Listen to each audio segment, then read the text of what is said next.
What would you fight for? What causes, do you think, would make you enlist in the Army, the Navy, the Air Force, in defense of the United States, or in support of whatever the United States happened to be fighting for at that time? This is a question, this is the kind of question that any American citizen, any citizen of a republic, needs to ask himself or herself, at least potentially.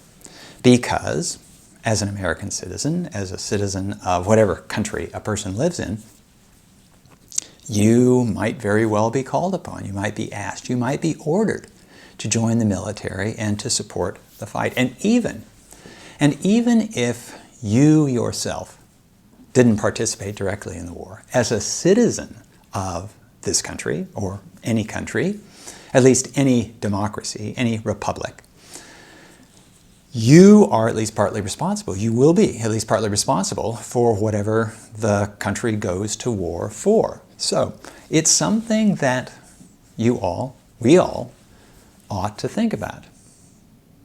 And for most of you, young citizens, it's a prospective thing. Now, some in the class, some in my audience will have been in the military, perhaps are in the military now. So they have made that decision. At least they've thought through the question.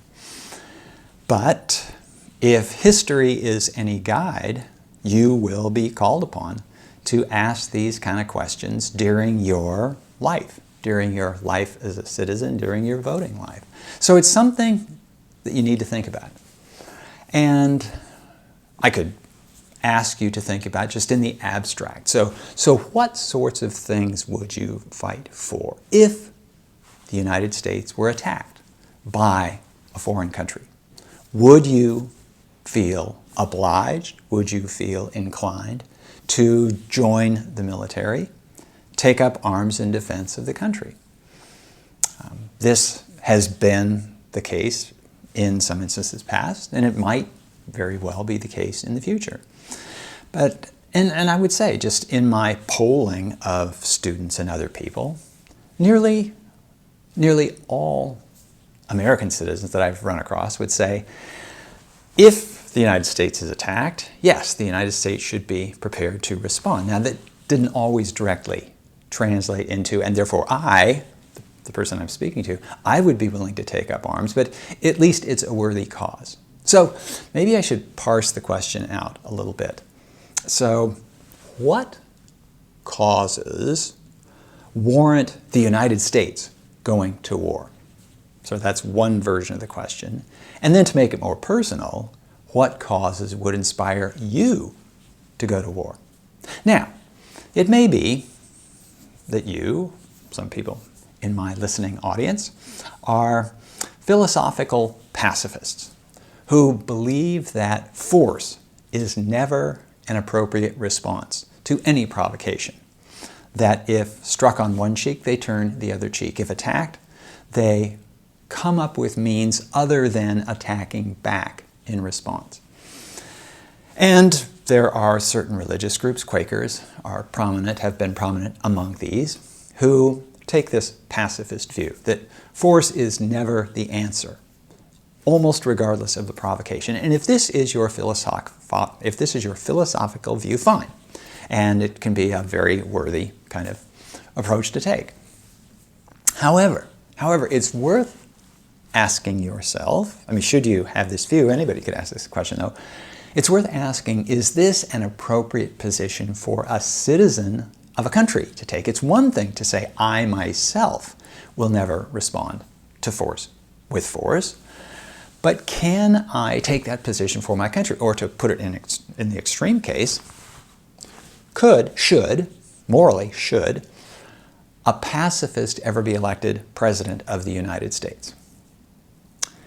And again, pacifism can be a very worthy, indeed even admirable philosophical position for an individual when it's only you yourself is at stake. But take it one step further. Suppose you are a parent and you have children, and your children might be endangered by somebody. Somebody breaks into your house with a gun and threatens to shoot you. Well, if you're a pacifist, let's say a real convinced pacifist, you might say, okay, I will not shoot back. I'd rather be killed myself than to take the life of this burglar, this home invader. But can you make that decision for your children? Would you make that decision for your children? Now, extrapolate that to President of the United States. The American citizens are not your children, but they would be your responsibility. Can you take that position? Can you say, regardless of what bad countries and people might do to American citizens in the United States, I will not order American troops into battle? It seems to me, and you'll have your own opinions on this, but it seems to me that that would be a very morally irresponsible position to take, because you would be basically imposing your pacifist views on the people, on American citizens, most of whom are not pacifists. Anyway, so if you're a pacifist, you could say, for yourself, you could say, all right, I will never go to war. But could you say that for the United States? So keep these two questions in mind. What should the United States go to war for, and what would you go to war for? And now I'm going to look at the sort of things that the United States has fought for, and I'm going to ask, I want you to consider, would you have taken up arms in support of those positions?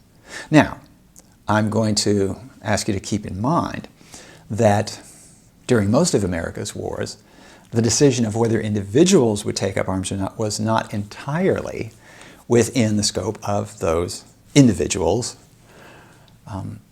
actions that they could influence, because in most of America's wars there has been conscription, the draft. People are ordered into the military. And if you're ordered into the military, if you don't go, you go to jail. Now, and there are pacifists, for example, who have indeed gone to jail rather than go to war. And that, again, that can be a morally admirable position. But it's also worth asking, I mean, it's a plausible position if the number of pacifists who choose prison over serving in the military is a very small number, as it has always been, at least in America's case. But what if 80% of the country turned pacifist and went to prison instead of going to war? What would that mean for America's security? Keep these questions in mind. So America's first war was the War of Independence, the American Revolutionary War. Now this one's an interesting one to start with, because although it's easy, it's facile to think that the American Revolutionary War was a war of Americans against the British. The Americans declare independence and they go to war against the British, and it's Americans against Britons.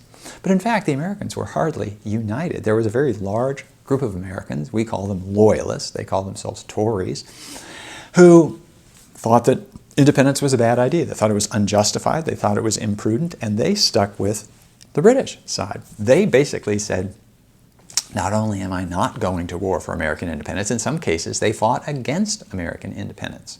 And so in that case, it wasn't just, I'm going to sit out this war, but I might actually take the other side in the war. But there were a sufficient number who said, we're going to fight for American independence. Now I want you to go back, put yourself back in the 1770s and ask yourself, if you had been 18, 20, 25 years old then, would you have taken up arms for American, well, the way they put it, American liberty, American freedom, being independent of Britain? Would that have been a big enough deal to you to risk your life, to take upon yourself the responsibility for killing other people? Now, I'm going to say something that puts this in historical frame, and that is that until quite recently, historically, the only individuals who were asked to go to war, or generally who went to war, were men, males, young men. Mostly young men, but males. These days, of course, women serve in the military. But so when I say historically, women weren't asked, weren't invited to join the battle, at least directly, for American independence. And yet, women in those days did show their support or their opposition. There were women patriots, that is, the ones who supported independence. There were women loyalists, those who opposed independence. And they would contribute to the war effort of one side or the other by supporting their husbands, by supporting their sons, by serving as nurses and in other auxiliary positions. And so, and I should also add, in most cases, they weren't allowed to vote, but still they could weigh in on one side or the other. But I'm speaking from the perspective of the 21st century and looking back. And nowadays, when I'm asking my audience, I want the young women in the audience as well to consider this question for themselves, because going forward, this is something that you are and will be asked to consider. Okay, so the American Revolutionary War, and the cause of the American Revolutionary War was, well, it was oppressive, as many Americans, as the American patriots considered them, oppressive laws and taxes by Britain. The slogan of the revolutionaries, at least originally, was no taxation without representation. I ask you, would high taxes be enough to cause you to go to war? Well, by the time the war began, it wasn't just taxes, but it was the idea that Americans should not have to heed the historic claims of Britain to govern the colonies. And this caused the war. Okay, is this something that you would go to war for? Is this something you think your country ought to go to war for? Of course, it wasn't an American country until they made this decision. Anyway, so that's the Revolutionary War. The War of 1812. What was the War of 1812 about?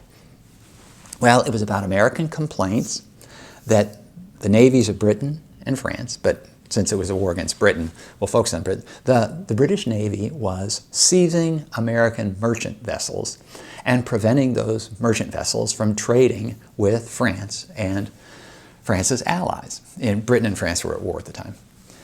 So is this something for, would you go to war? Do you think the country ought to go to war for Americans' right, American merchants, American business people's right to trade with other countries? This is something that's worth keeping in mind at a time when the President of the United States, President Trump, has essentially declared economic war against China. So is anybody anticipating this will rise to the level of an actual war? Well, this was one of the issues that caused the War of 1812. Another issue was that the British Navy, was kidnapping American sailors off American ships and forcing them into service of the British Navy. So, if a foreign government seized Americans and made them go to work in that foreign government's navy, is that something that the country today would go to war for? Is that something that you would sign up to go to war for? Another complaint was that the British government, which controlled Canada, was encouraging Indians on the northwest frontier near the Great Lakes to stage raids on American settlements in the far west, in the old Northwest. So Britain was meddling in American affairs and causing the Indians to go to war, or encouraging the Indians to go to war against the American settlements. And Americans were dying. Would you go to war for that? I'll tell you that historically that was one that really did rise to the level of getting Americans aroused about this. Because, and historically this has been true, when Americans have been killed by a foreign country, when America's territory has been attacked, this has almost always led to, okay, it's time to go to war. So that's the War of 1812. How about the war between the United States and Mexico in the 1840s? The war began when Mexican troops in the Rio Grande Valley crossed the Rio Grande River into what President James Polk claimed to be American territory on the northern side of the Rio Grande, the part of South Texas between the Rio Grande and the Nueces River. And in those days, that territory, that strip between the rivers, was in dispute. And Polk, the American president, claimed the southernmost boundary, the Rio Grande. The Mexican government claimed the northern boundary, the Nueces. It was a territory in which very few people lived, and all the people who lived there were Mexican nationals. Is that something to fight for? James Polk made a big deal about the fact that Mexican troops had crossed the border and gotten in a skirmish with American troops, and Polk, in his request for a war declaration, said American blood has been shed on American soil. And This was enough to get him a positive vote in Congress in favor of war. Would you have gone to war to defend the Texas border? Now, I'm speaking to mostly Texans in the audience, and maybe your attachment to Texas is greater than if you had lived in New England or someplace like that. But leaving that aside, I should add, though, that the war between the United States and Mexico was perhaps the most controversial foreign war in American history. And there was a strong minority in Congress that said, wait a minute, that territory is not Mexican, and therefore this was a put-up job by the president. Abraham Lincoln, who would become president of the United States then, he was a congressman from Illinois. He was really skeptical about this whole thing. He wasn't sure that the skirmish had taken place where James Polk had said it had taken place, or if it had taken place there, that this was indisputably American territory. So there was a lot of dissent about the Mexican-American War on the American side. So that brings us up to the Civil War. Now, the Civil War, this is one that certainly was debated at the time, is debated even now. What was the Civil War all about? It's clear that there were two issues involved. The two issues were the right of a state to secede or not, and the issue of slavery. Was slavery an institution that should be allowed to exist in a republic based on the words of Thomas Jefferson, all men are created equal? And the question of the Civil War, and the question, would you have answered Abraham Lincoln's call for volunteers after the firing on Fort Sumter in early 1861, and a comparable call by the President of the Confederacy, Jefferson Davis? So would you, when Lincoln, and this is important to keep in mind historically, when Lincoln called for volunteers, so 7 southern states seceded at first. And Lincoln said, sorry, you cannot secede. That's not in the Constitution, and I have sworn an oath to uphold and defend the Constitution of the United States. And I interpret this to mean in all the states. So South Carolina, Texas, Georgia, Mississippi, the other states, you can't leave. And I'm not going to let you go. And so when Lincoln attempted to resupply a federal fort in the harbor at Charleston, South Carolina, Fort Sumter, then militia, National Guard we'd call them today, from South Carolina fired upon the fort, and the fort was made to surrender. And those are the first shots of the Civil War. Lincoln believed that preserving the Union was worth fighting a war for. That's what he thought. That's what the government of the United States thought. Would you have made the same decision? And then Lincoln called for 75,000 volunteers to come and defend the Union. If you had been alive then, would you have answered the call? And assuming you were living in one of the northern states, the states that had not seceded, would you have answered the call? Suppose you had lived in one of the states that had seceded. Texas was one of those states. And the government of the Confederacy called for volunteers to defend the Confederacy. Would you have answered the call?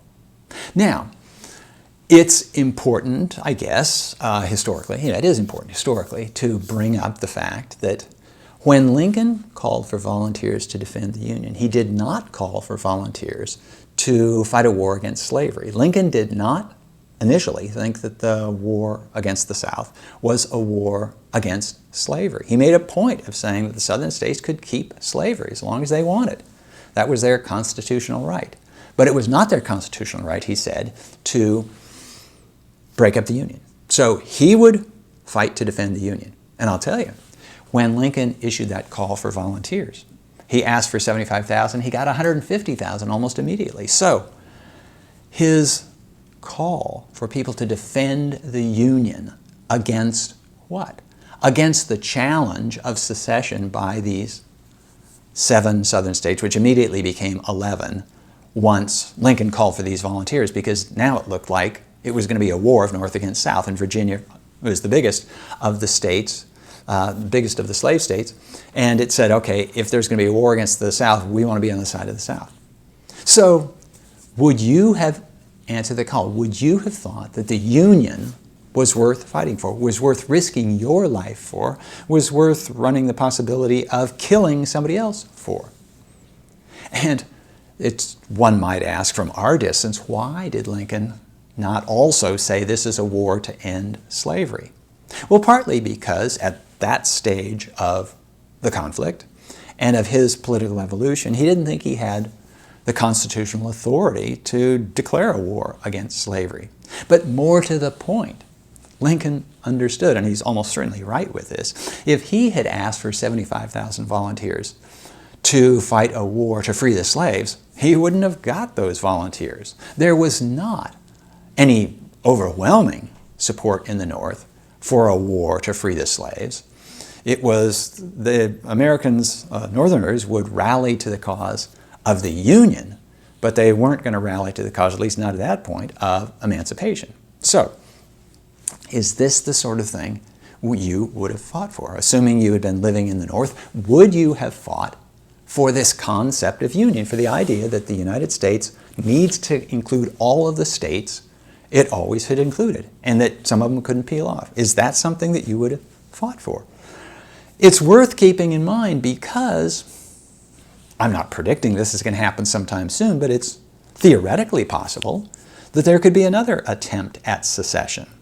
There has been a Texas secession movement, sort of half serious, half joking, for a long time. If Texas seceded from the Union, well, okay, so then the question is, if you're living in Texas, which side do you take? And I should add, going back to the Civil War. So if Jefferson Davis had asked for volunteers to defend the Confederacy, would you have answered the call there? If you had lived in one of the Confederate states, you could say, I'm going to the defense of Texas. Robert E. Lee, who was a soldier in the United States Army, he resigned his position in the United States Army because he said that his first loyalty lay to Virginia. Virginia had seceded. Virginia was now under attack from the United States. Lee has to side with Virginia. Now, implicitly, you would be fighting on behalf of slavery. And is that, had you been alive in 1860, 1861, would that be a plus or a minus? Where would that figure in? And furthermore, this raises a broader question. If you do go to war, if you enlist in the Army, does that signify support for everything that your government is involved in, for everything that your government does? So, in the Vietnam War of the 1960s, there was a draft going on, and there were a lot of people who didn't like the idea. First of all, didn't like the idea of fighting a war in Southeast Asia that didn't seem to have any direct connection to American security, but furthermore, that included atrocities like the My Lai massacre, in which hundreds of non-combatants were killed by U.S. forces. That really puts a bad taste in your mouth. If you were asked to fight, if you were drafted to fight, are you fighting for those sorts of things? If you were fighting in World War II, Harry Truman decided to drop the atom bomb on Japan, 2 atom bombs on Japan. Are you responsible for all of the decisions that your government makes during the war? This is something to keep in mind. Okay, moving forward. Suppose you were alive in the 1890s. Suppose you were a young person in the 1890s.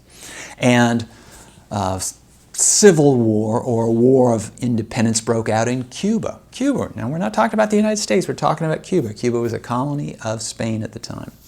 And a group of Cuban nationalists, that is, Cubans who wanted Cuba to be a country of its own and no longer a colony of Spain, they staged an uprising against the Spanish colonial government. And the Spanish colonial government fought back just the way the British government fought back against the American nationalists in the American Revolutionary War. Now, in doing so, the Spanish government committed various atrocities and killed lots of non-combatants, women and children.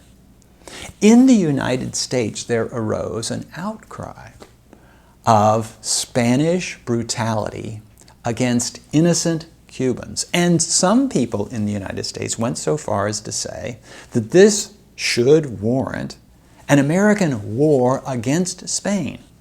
And wait, the Spanish government didn't do anything against Americans.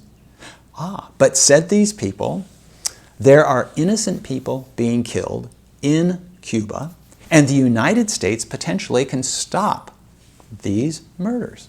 Therefore, they said, the United States has an obligation to do so. So I ask you, if you had been alive in the 1890s, would you have said, yes, the United States can stop the atrocities, the killing of innocent men, women, children, old people in Cuba by going to war against Spain?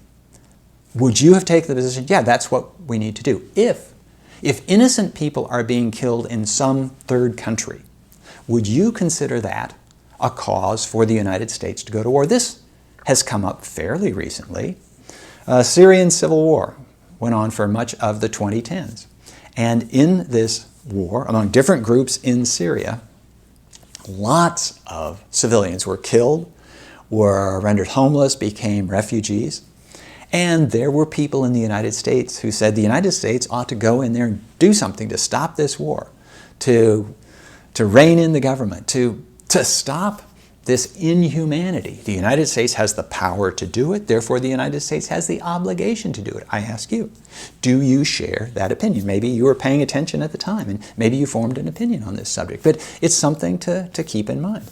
Now, I'll say that in the case of what became the Spanish-American War, the idea that the United States ought to use its military power, that Americans ought to risk their lives on behalf of innocent Cubans, was a minority position for a while. But one of the things that happens in the run-up to war is that sometimes one thing leads to another. William McKinley, the American president, sent an American warship, the battleship Maine, to Cuba to demonstrate that the United States was paying attention, was watching. And therefore, you guys, the Spanish officials there, you better be careful what you do. Not long after the ship got there, it mysteriously exploded. Now, with hindsight, it's almost certain that the explosion was accidental. Ships in those days with that technology did occasionally blow up, but when the ship blew up, hundreds of Americans were killed.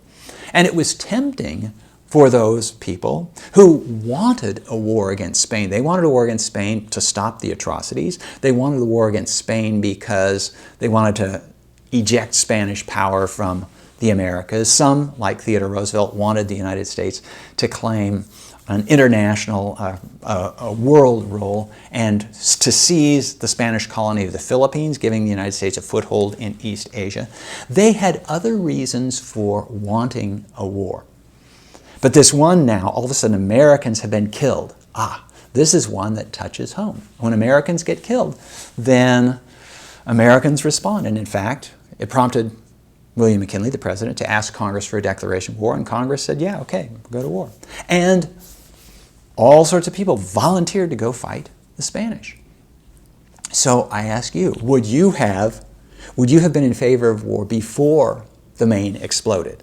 Now, as I say, when the Maine exploded, there were people who wanted the war who blamed it on the Spanish government or on Cubans who were associated with the Spanish government in Cuba. So it was deliberately exploded, and therefore the Spanish government had blood on its hands. Americans had been killed by this evil Spanish government. So once that happened, all sorts of other people said, yeah, we'll go to war. Would you have made a choice for war before that happened? Would you have made a choice for war after that? Now, we're going to be talking about other wars in later lectures, but I'm going to take you down to a personal experience. Well, yeah, it's sort of personal experience for me. I was teaching on September 11th, 2001, and I remember the day the two planes flew into the World Trade Center, the Twin Towers. And I had a student, a graduate student at the time, who was just about to finish his PhD. He was writing his dissertation. He had maybe 5 or 6 months to go. So he had put in a lot of effort to get this PhD. He'd been looking for this degree for a long time. And the day after 9/11, he came into my office and said, I'm quitting school. I said, why? Why are you quitting school, Tim? And he said, I'm going to go enlist in the Army. He said, America has been attacked, and I feel it's my obligation to take up arms in defense of the United States.